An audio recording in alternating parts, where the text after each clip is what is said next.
We are here on Shavuot. It's very interesting. I've been looking at this. Not that Robbie bored me at all, but it turned the 6th of Sivan when this turned to midnight. It has nothing to do with Zmanim on the time. It was 5th of Sivan for the longest time. I'm like, I'm pretty sure Shavuot is on the 6th of Sivan. Oh, it no longer says the 49th day of the Yom. And it no longer, we're now into that day that we don't count.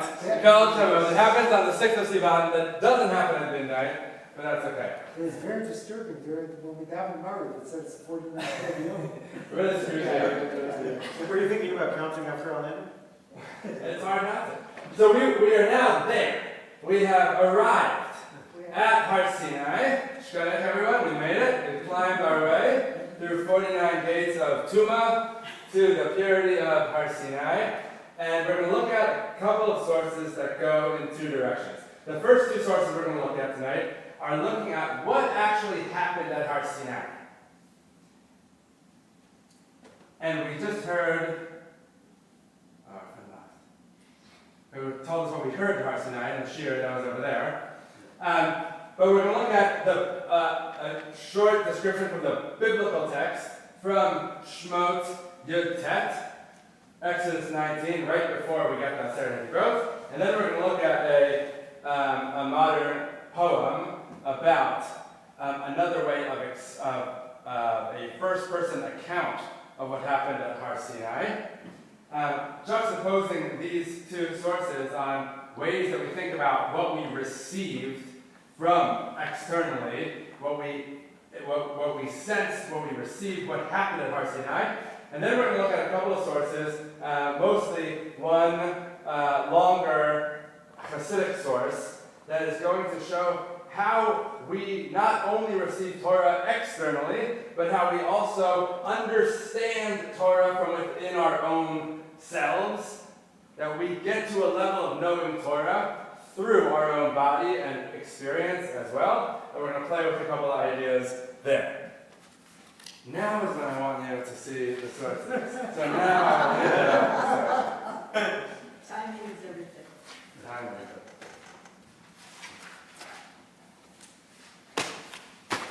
Okay. Shemot Yud Tet. Shemot 19 we have arrived at the mountain.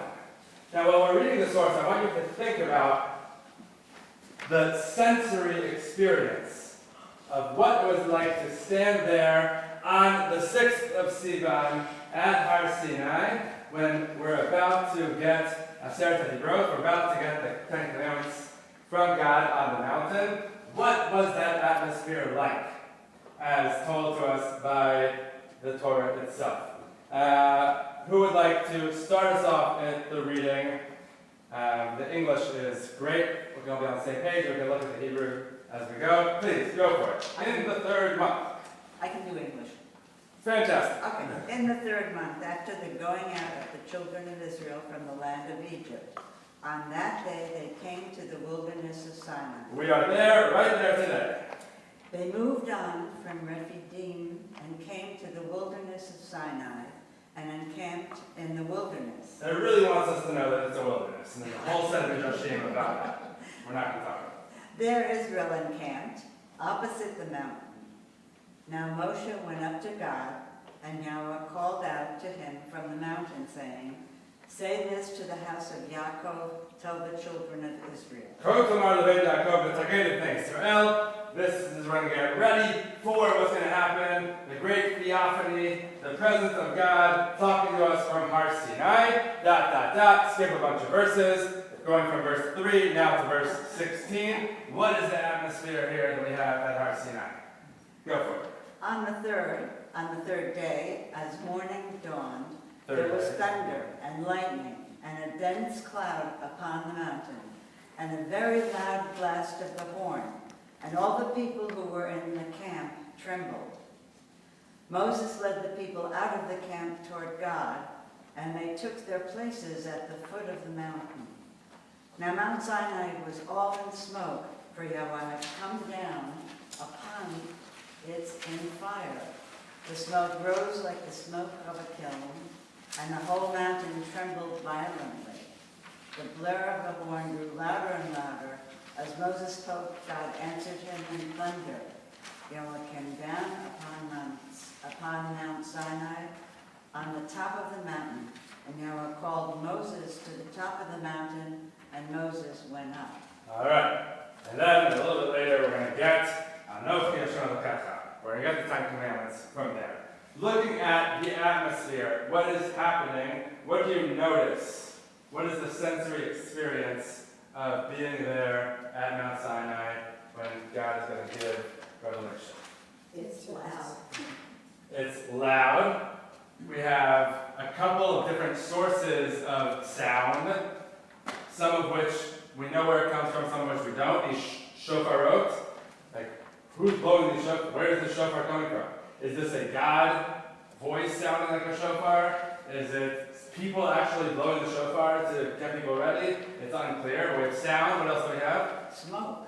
Smoke, which is both a visual and a olfactory. How do you say nose? Smelling? Olfactory is a big word. And you have, especially for 1 a.m. And you have, and it's also like textural, right? Smoke, you can feel it, you can smell it, you can hear it, you can see it. And you have the sounds. What else do we have here? Lightning and thunder, right? We see the thunder and we hear the lightning and this kind of, there's another good word for this. When your senses get mixed up. There's another big word for it. Yeah. You know, I've read this hundreds of times. And now you notice? I noticed one word that seems strange. Neged hahar instead of mul. Okay. It's as if where the people. When they're opposite, when they're next to the mountain, it could say mul, which is nearby, next to, but it says neged hahar, which is a kind of like an opposition stance, in a way. And it seems strange. Across. Because you walk into This is the... a covenantal moment, and we would think that we would be more, not negative. All right, it's a covenantal moment, so we want it to be mul, like an attraction, instead of neged, which is a repulsion. But you also have this crazy experience of what's going on here. We know that in a little bit later, their people are going to tell Moshe, whoa, this is too much for us. Like, you deal with God, tell us what God wants us to know, but we can't deal with this. I mean, this is like I think you can only describe this scene as being something like a Grateful Dead concert on acid, right? I mean, this is like mega overload of the sensory and the pyrotechnics going on here. And a lot of acid. A lot, definitely. Okay, we just saw this scene as the Torah describes it in its extreme way. I want you to think for a moment, if you were there, what do you think your experience, your feeling would be being here in what was just described? Overwhelmed. Overwhelmed? And scared. Scared? We hear that people are scared and they're shaking. Right? This is happening with 1 million of your closest friends standing next to you. This isn't natural. Meaning supernatural, or meaning like I don't want to be part of this, not natural? No, it seems beyond nature. Yeah. And how do you think you would feel about that? Somewhat confused. Confused. Okay. Good. I think potentially petrified, because it's something like you've never experienced before, and you have no idea what's to come next. Yeah. Except for, I guess, Moshe has already told them to.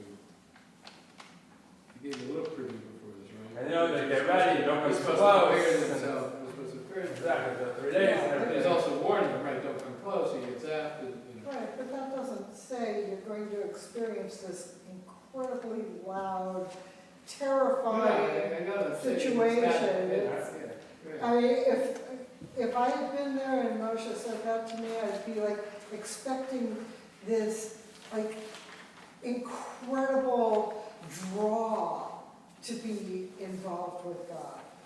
But instead, it's this terrifying, is the world coming to an end feeling. Very different vibes than like an angelic, like coming Yeah. down. Right? But terrified in a way that you wouldn't be able to look away. Okay. Terrifying in a way like, whoa, I kind of want this to be over, but I kind of want to stick around and see what happens. Like during an earthquake, just being like, oh wow, it's time to surf. Right? Like, whoa, let's see how this I've been drunk for goes. that one. Okay, so the biblical expression of what's happening is we don't get any account of what really was going on for the people, what the people thought or felt in this scene here. It's very meta, it's very loud and big and supernatural, shaking of the earth and the people and the mountain all to their core. Now we're going to look at a very different kind of example of what happened on the Har Sinai. Source number 2 is a poem by the contemporary Jewish teacher, feminist, author, poet, Merle Feld. And this is a story of looking at 2 individuals' experience of Har Sinai. All right, we're going from the meta into actually what the experience was like. This is a brother and a sister, but through the voice of the sister. And as we're reading this, I want you to look and think about what stands out for you. What is their experience? How does it differ from one another? And what are the emotional pulls that are being described here by the woman who's the main person of the poem? Who would like to read us? Thank you. And then, as time passes, the Sorry. The columns got switched Oh, when I did it. Sorry about that. okay. I don't know why. It starts with my brother and I. Oh, reading Hebrew. The columns when I was putting together got flipped. Got it. So start with the Thank you. right hand column. Yeah. My brother and I were at Sinai, He kept a journal of what he saw, of what he heard, of what it all meant to him. I wish I had such a record of what happened to me. It seems like every time I want to write, I can't. I'm always holding a baby, one of my own or one of my friends, always holding a baby. So my hands are never free to write things down. And then, as time passes, the particulars, the hard data, the who, what, when, where, why, slip away from me. And all I'm left with is the feeling. But feelings are just sounds. The vowel barking of a mute. My brother is so sure of what he heard. After all, he got it all. He's got a record of it, consonant after consonant after consonant. If we remember it together, we could create holy time, sparks flying. Thank you. I love that passionate reading of the poem. Okay, what's going on here? What are their experiences? Or what, through her eyes, what are their experiences? How are they similar? How are they different? What jumps out of it? There's no Nasa Yishma moment. That's next. Louder, sorry. There's no not 70 Shema moment. By that you mean? They're not seeing the world the same way. They're not Ishachad, B'Leivachad, experiencing the same thing, taking it in the same way. They are two different experiences of it. Yes, someone flesh out what these experiences are. The whole idea of the role of women versus the role of men, that the role of men is to be in the synagogue and read the whole books, and the role of women is to bring up the kids. Great. There is definitely a retrojection of gender stereotypes and roles here that is happening, that is being seeing through what we know about Jewish community history, putting that back all the way to Mount Sinai, that this is something that has always been there from that time, and how does it last? Do you see her describing it as a positive, negative, neutral stance? He sees concrete things and writes them down, and she just has feelings about them.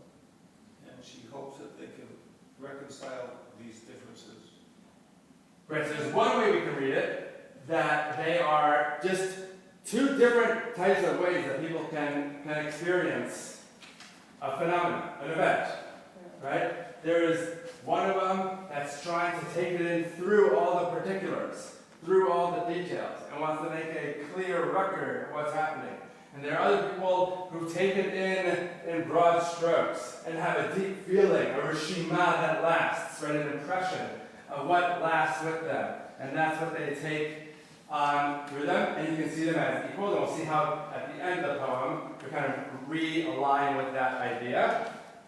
And we can see it as her, as she wishes she had what he had, right? That detailed record. All she has is the feelings. He has the real thing, the real record. Is another way at some points in it that she writes about. But what he has, going through a historic, perhaps gendered look at it, is the men who were there, who wrote down the Torah, who wrote down the Mishnah and the Gemara and the Midrash and all these books you see on the shelves, and they're so sure of what they heard, so sure of what happened, and that's what they're sticking to. They're going to spend their lives in the Beit Midrash, learning that written record of what's there. And what does she have? She has nothing like that. So the reverse of that is the Shemaitis, but he, and what he represents, is missing the big picture. Yeah, That's right. getting lost in the details and okay, just the mere data from that day. On the other hand, it's not clear where she's left with the feelings, but she's not really saying much about that. In fact, she'd say, they're just sounds. And it's unclear from this, well, how deep and truly, lasting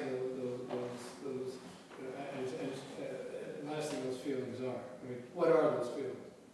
Right, we don't have a real sense. It's not detailed of what those feelings are. We know it was impactful. We don't know exactly how. Yeah. And so the conclusion of the poem, though, is right that Yes. you need both. Correct. Yeah. And Yes. it reminds me also of like when the tension, anyway, that I feel, if I could bring it into a modern comparison, maybe like if I go to a graduation event or like something that my kids are doing. Sorry, one's here, so I'm going to adjust here. But right, like, do I go and look behind my camera and take pictures? Good.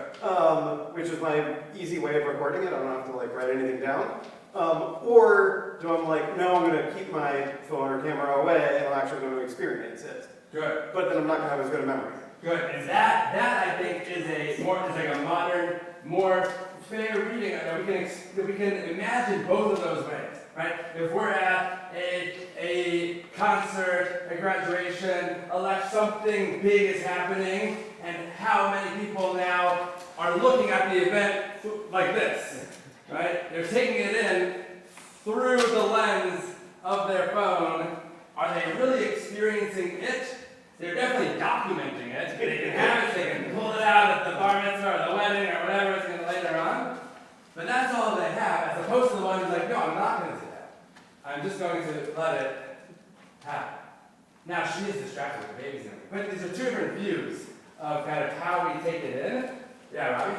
Maybe she's not saying, though, concrete versus big picture, whatever. Maybe she's just saying, like the midrash, another interpretation, another interpretation, another interpretation. And that's the basis of... So, what we do get, which Sandy pointed out, at the end, there is a switch, right? She is kind of lamenting what she has for much of it, but then at the end, if we remembered it together, we could recreate holy time, sparks flying. Which works on a couple of different levels. If they remember it together, it's not just that they can go back and know everything that happened, but they can actually make revelation come alive again and again and again. Sparks can fly, which is like a little, it's an essence, a hint of the sparks that flew at Har Sinai. Right? That she can recreate that. It can become a current, ever-evolving revelation if they work together, if they have both the details and the big picture. The Torah Shebiktav and the Torah Shebal Peh. Right? Both of those can continue in. So now I want to see, moving away from the big scene of what happened in Har Sinai, thinking about what is it that we can gather from within ourselves of the experience of Har Sinai and of Torah. Right? It's not just all what happens out there, but there is something that is deeply within us, according to the Hasidic reading, that we can understand Torah from within our Kiskhes, like the title of the shir. All right, this is from the Kedusha Levi, Rabbi Levi Yitzchak of Berdichev, an early classical Hasidic Rebbe.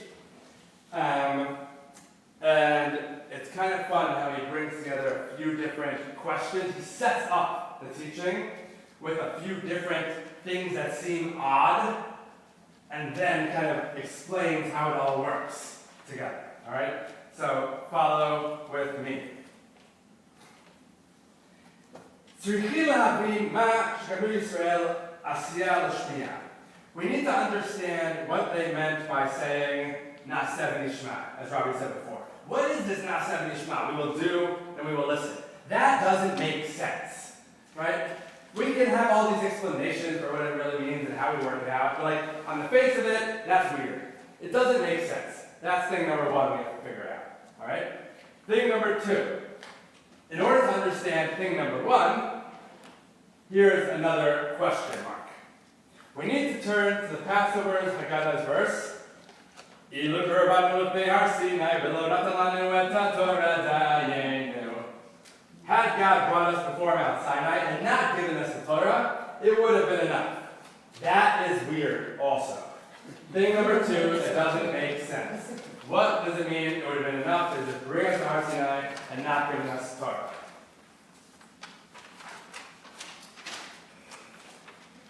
We have to ask what value there would have been. We're on top of page 3 now.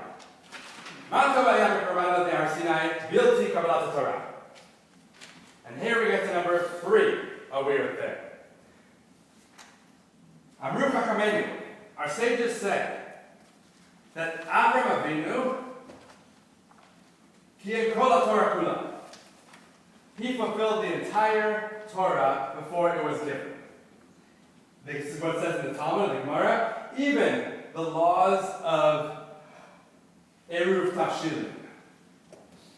Alright, the rabbis say that Avram Avinu kept all the rules of the Torah, even Eruv Tafshilin is the example of the paradigmatic rabbinic law, a very weird rule about when Shabbat and Chags fall next to each other and what you're allowed to cook and how you make food so then you can cook on this day. Like, nothing about that is from the Torah. And nothing about that would have been known before Har Sinai, back when Abraham is living. But the rabbis say that he kept that too. That is thing number 3 that is weird. Questions about thing number 1, 2, and 3 that are weird? Well, one actually doesn't seem very weird to me. The Nasa Mishma. Yeah, because think about it, when you proposed to your wife, had you already worked out all of the ways you guys were going to function as a couple once you were married? Some of them, but not all of them. That's right. And yet she said yes. Even though it was we're going to work this out later. Yeah, I totally hear you. And that is like how we come to understand what this Nasa Mishma thing is. I think. Alright, other questions on thing 1, 2, and 3. It is clear that all 3 of these are obscure and don't really make sense. Right? Yeah. Fulfilling the entire Torah before it was given, there's all the parts that you can't do also, without, the Mikdash or, Right. I don't know.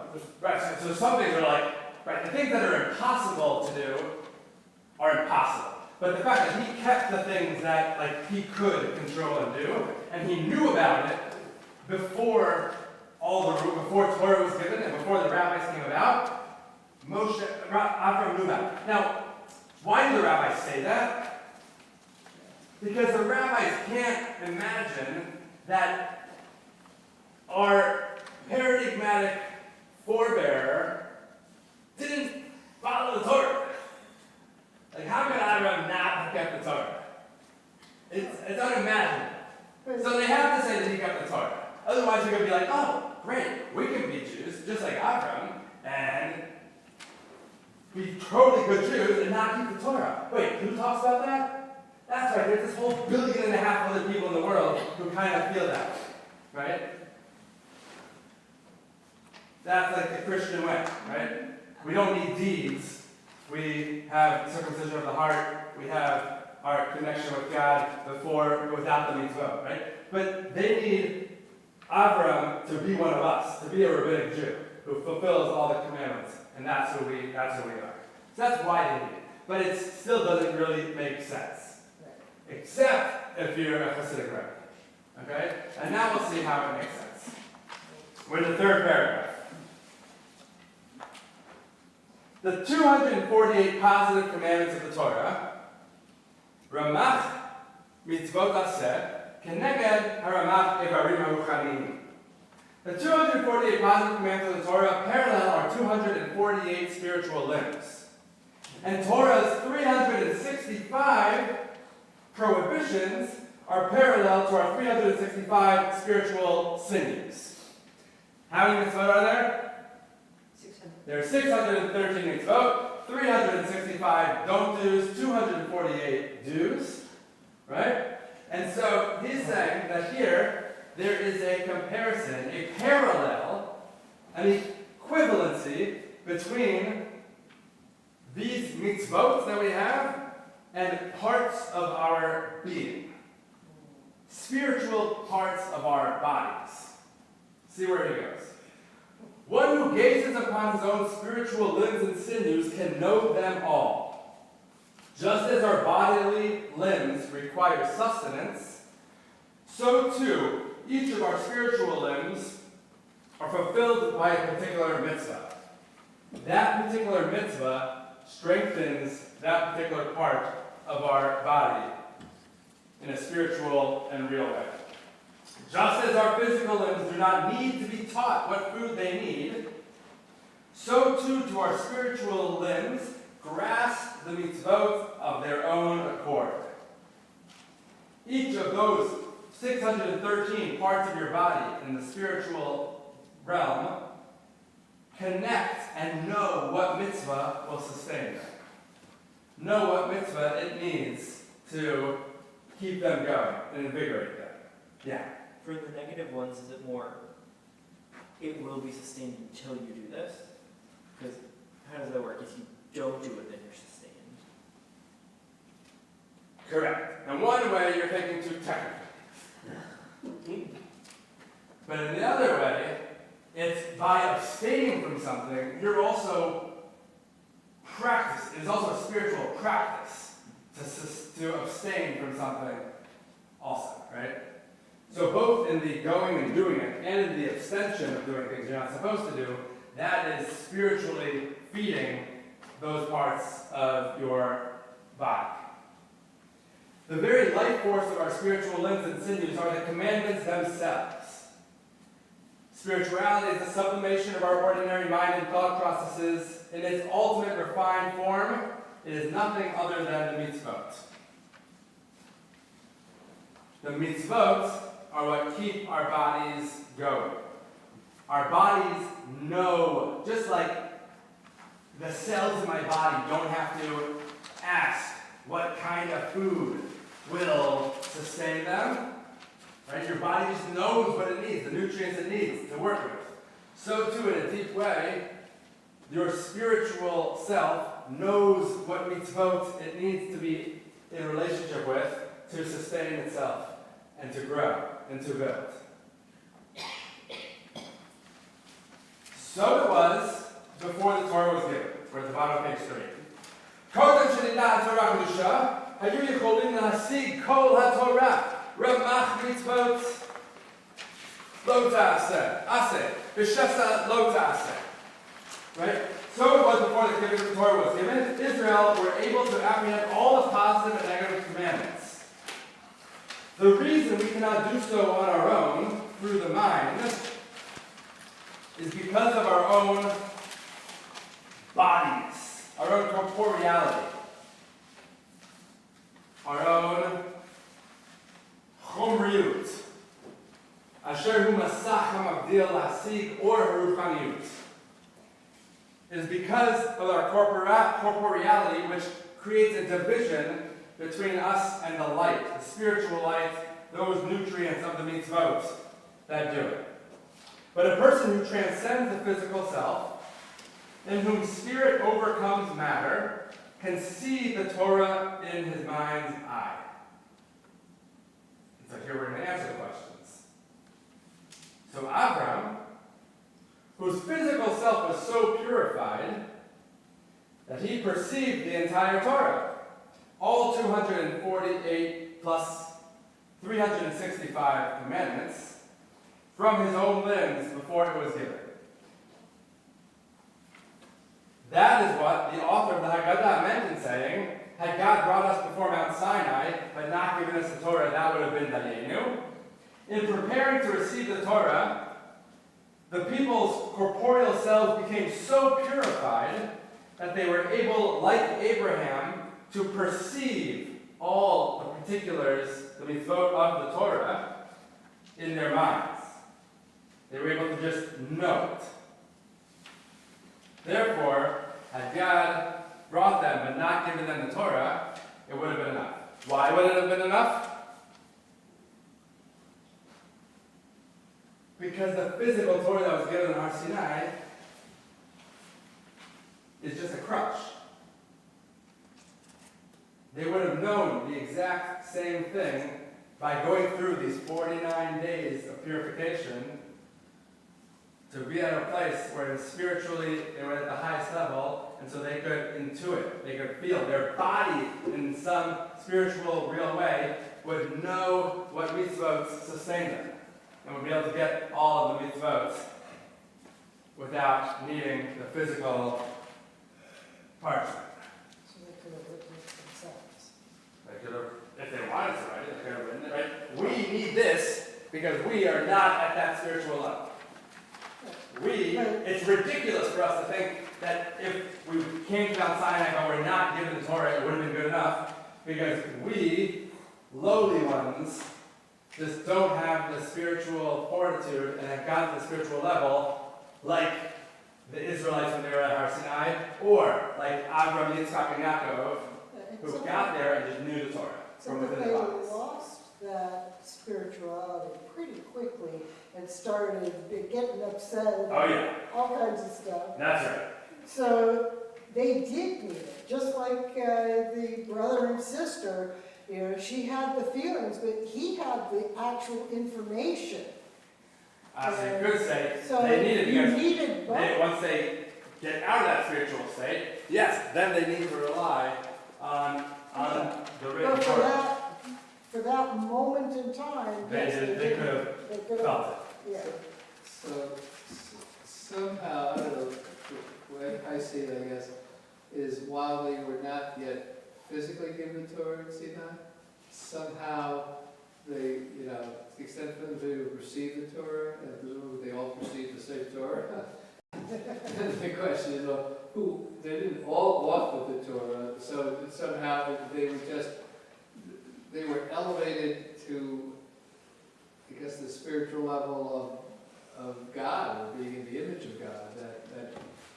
It's hard to explain, but it didn't just, it did not come spontaneously out of nowhere to everybody at the same time. It's in some form it was given, not given in the form that, according to this, it was not given in the form that was given at Sinai, but somehow it was there for people to receive. I don't know what form, but it was there already for people to receive, who, once they reached, they were elevated to that. They were able to connect with all of the mitzvot Yeah. because it is part of them. And our bodies, our wants, our urges, our corporeality, our desires get in the way of us being able to know Torah because it's all there within us. Right? The Hasidic rabbis from the Zohar have this idea, Oraita Kusha Briku Oraita Yisrael Chadu. God, Torah, and Israel are all one. Right? It talks about that in the Zohar and in other mystical traditions. There is a deep oneness where it's all connected and they know it from within because it's all, Torah is part of them. They are part of Torah. There are 600,000 letters in the Torah, and there are 600,000 souls of the Jewish people. Right? Every person has their soul root in one of the letters of the Torah. If one person is not part of the community, just like if there's one letter missing in the Torah, it's pasul, you can't use it. If there's one person missing, then the whole community is pasul. The whole community is not full. So this concept of oneness goes beyond humans being created in the image of God. You're saying it's something that you're having this triad, it's all. That's God. part of it, but it's Yeah, all, yes. it's even more than that. Yeah, you could say. Yes. I just wanted to make sure this is this just particularized to Jewish people, or is every human capable within their body of realizing Torah? Great question. What would Levi Yitzchak say? Not every person needs to follow all of this. Right? It's either, if you look at it, it's okay for non-Jews to not not follow the mitzvot. The righteous of the Gentiles get just as much schar and olam haba than any of the Jews do. Or you could say that the non-Jews don't get to bask in all the mitzvot. So it depends how you want to read it. We can universalize it, and I think that's fine. Would he say that? I'm not so sure he would say that. But we can go there. Alright, so that is one very particular version of fixing all of these three big problems by a deep Kabbalistic understanding of our own ability in some way. We're so connected to Torah that we are able to fully inhabit and understand it if we were just able to get to that spiritual level. One more thing. Yeah, please. Torah needs to be turned over and explained and contemplated and continued. So there's not one way. There's not a doxology per se. Great. Source 4 and 5 are for you. Alright? Let's get there. So we've had these two images of Har Sinai.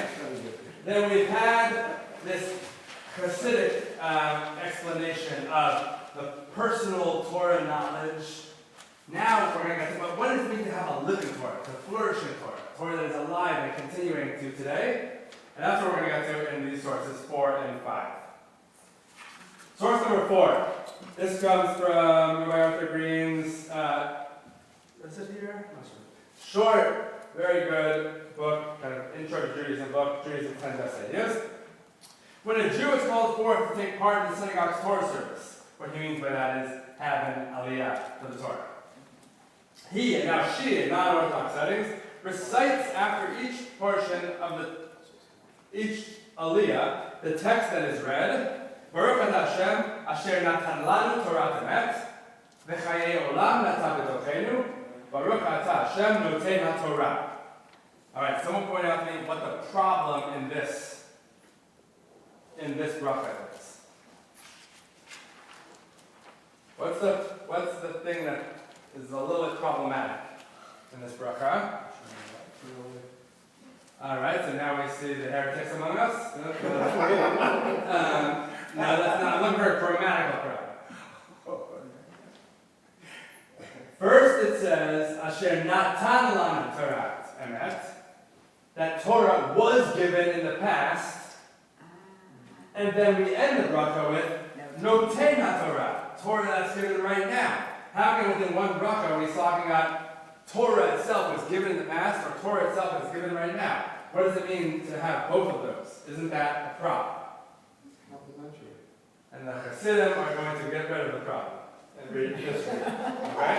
Listen to a Hasidic reading of this lesson.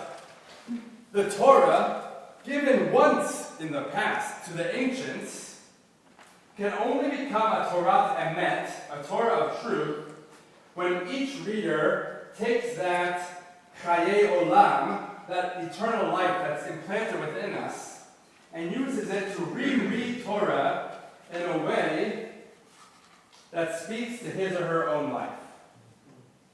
We make Torah come to life.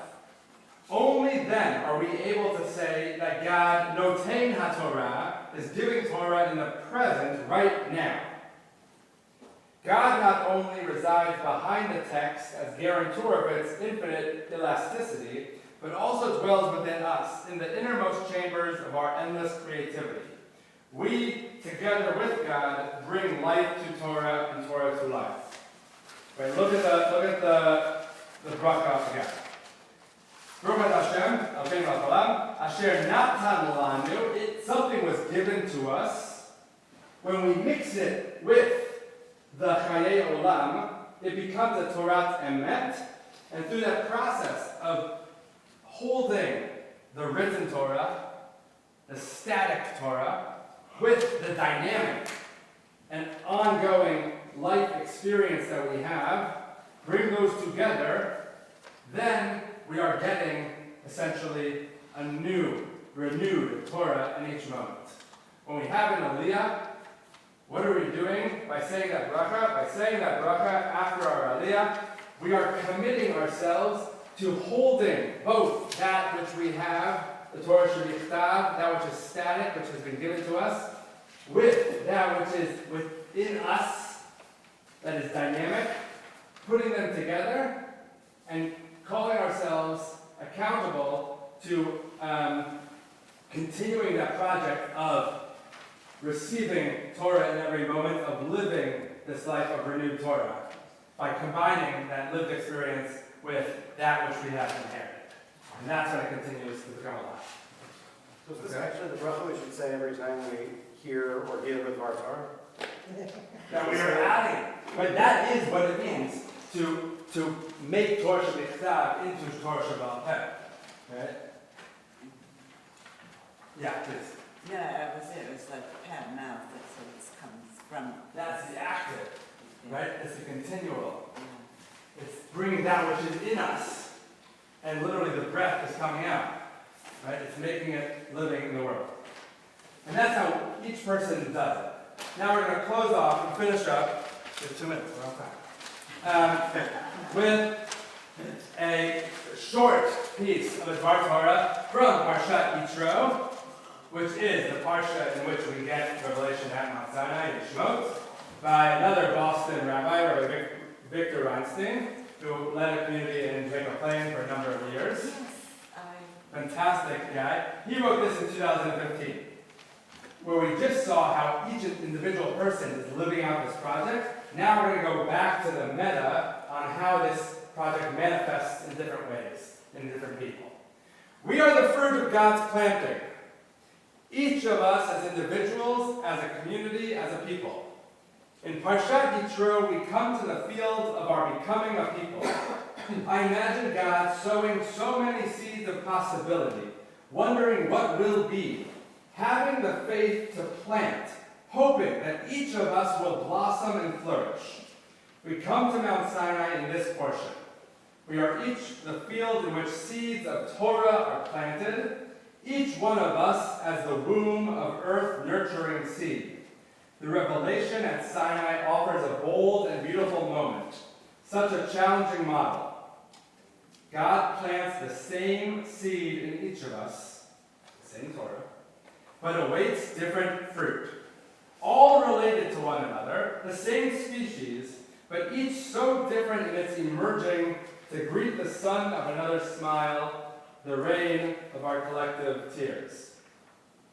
It's not just descriptive that we'll all approach Torah and manifest Torah in different ways, but it's actually part of God's plan, according to this Torah. It's what God wants, the diversity, the multiplicity, the bouquet that Rabbi Nachman and others talk about, that we offer this bouquet as a gift back to God. Right? The way that we manifest Torah in the world should be diverse, should look differently, should be a collective gift, the bikurim, perhaps, right? The offering that we give to God. If it was just a bouquet of one kind of flower, that would be nice. But a bouquet of all kinds of flowers with colors and textures and shapes that all differ, that's what we're offering in our life. The life lived of Torah is what God wants to see, how that emerges into the world through each of us. Thank you.